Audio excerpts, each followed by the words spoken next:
ഒരു മലയാളി ഫുട്ബോൾ ആരാധകന്റെ ഏറ്റവും വലിയ സ്വപ്നം എന്താണെന്നറിയാം? 2026 വേൾഡ് കപ്പിൽ ബ്രസീലിന്റെ ആദ്യ മത്സരം സ്റ്റേഡിയത്തിൽ നേരിട്ട് കാണുക. 2026 ജൂൺ 14 പുലർച്ചെ 3:30 IST ബ്രസീൽ മൊറോക്കോയെ നേരിടും. മത്സരം അമേരിക്കയിലെ ന്യൂയോർക്ക് ന്യൂജേഴ്സി സ്റ്റേഡിയമായ മെറ്റ് ലൈഫിൽ നടക്കും. അപ്പോൾ കൊച്ചിയിൽ നിന്ന് പോയാൽ എത്ര ചിലവ് വരും? Kochi to New York to Kochi വിമാന ടിക്കറ്റ് ഏകദേശം 90,000 രൂപ മുതൽ 1,30,000 രൂപ വരെ. 3 രാത്രിക്ക് ഹോട്ടൽ 25,000 രൂപ. എയർപോർട്ട്, സിറ്റി, സ്റ്റേഡിയം ട്രാവൽ 10,000 രൂപ.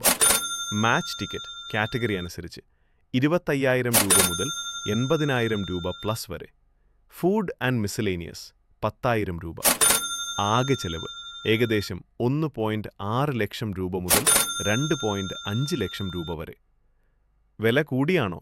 അതെ. പക്ഷേ ഒരു മലയാളി ബ്രസീൽ ഫാനിനായി വേൾഡ് കപ്പിലെ ബ്രസീലിന്റെ ആദ്യ മത്സരം നേരിട്ട് കാണുന്നത് അതൊരു